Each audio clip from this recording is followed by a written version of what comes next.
It was 1985. The promise was simple. A brand new car for the price of a used bicycle. $3,990. It looked like the deal of the century. But within weeks, the dream turned into a nightmare. Wheels falling off on the highway, engines smoking at traffic lights, and owners stranded in the middle of nowhere. This wasn't just a bad car, it was a $3 billion mistake that became the biggest punchline in history. Today, we're digging deep into the Yugo, why it was built, why it failed so spectacularly, and the shocking truth behind the worst car ever made. This is not just an automotive story. It's a story of greed and engineering negligence that shocked the world. We'll trace it from the Yugoslavian assembly line to the American highway. You will see how a vision for an affordable car turned into a death trap on wheels. The build quality was a catastrophe, with parts falling off before the car even reached 1,000 miles. Why did they cut so many corners? Was it arrogance or a total lack of competence? We'll uncover how the media turned this car into a global joke.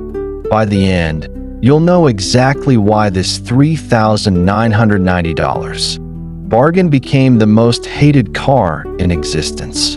To understand the disaster, we have to go back to the early 80s. Malcolm Bricklin, an American entrepreneur, saw an opportunity behind the Iron Curtain. He wanted to import a cheap car for the American market. The Yugoslavian government was desperate for foreign currency. The deal was struck.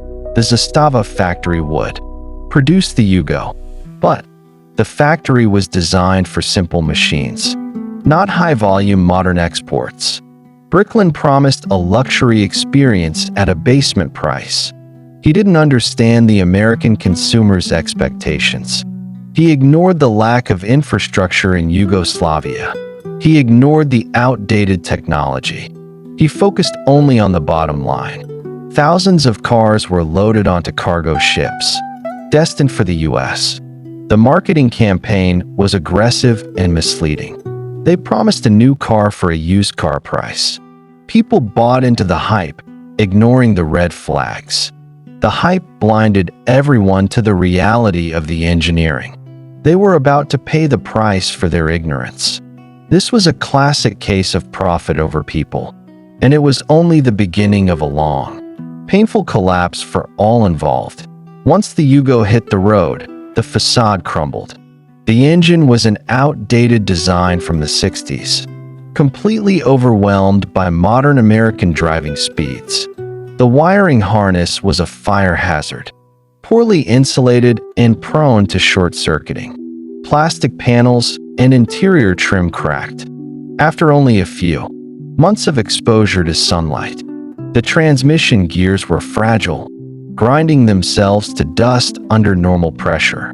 It wasn't just cheap, it was fundamentally broken from the design stage. Workers in the Zastava factory were operating with machinery that hadn't been updated in decades. Quality control was essentially a joke, with cars leaving the factory missing vital bolts. Imagine buying a new car and having the door handle break off in your hand on day one. That was the Yugo experience for thousands of unsuspecting buyers. It felt like the car was actively fighting to stay together. Every component was a testament to the lack of investment and care in the manufacturing process. It was a disaster waiting to happen, and unfortunately, it happened to thousands of real people. The mechanical failure rate was unprecedented in modern history. This wasn't just a lemon. It was an entire crop of rotten fruit sold as the freshest harvest. No one expected this level of failure in a new vehicle, but the evidence was overwhelming. By the early 90s, the inevitable end was staring them in the face. The company was hemorrhaging money, and the legal costs were spiraling out of control. The once ambitious project was now a hollow shell of its former self. Suppliers stopped shipping parts, and workers weren't being paid, leading to strikes that paralyzed what was left of production. The dream of a budget car empire had completely collapsed, leaving behind nothing but debts and mountains of scrap metal. Investors pulled out, realizing there was no future for a car that nobody wanted. The U.S. import division was officially closed, pulling the plug on a project that had promised so much and delivered only misery. It was the final chapter in a saga, defined by poor management and cut-rate engineering. The factory gates were locked for the last time, ending an era of industrial shame. No one mourned the passing of the Yugo. They only felt relief that the jokes would finally stop. It was a stark reminder of what happens when the priority is speed rather than safety. The final financial reports were grim, showing billions in lost value and wasted potential. It wasn't just a product failure. It was a total corporate disintegration. The story of the Yugo was officially written in the history books of industrial failure. Today, the Yugo lives on in the strangest of ways. A small group of dedicated enthusiasts actually collects them, not because they are great cars, but because they represent a unique moment in history. It serves as a reminder of an era when the automotive world was drastically different.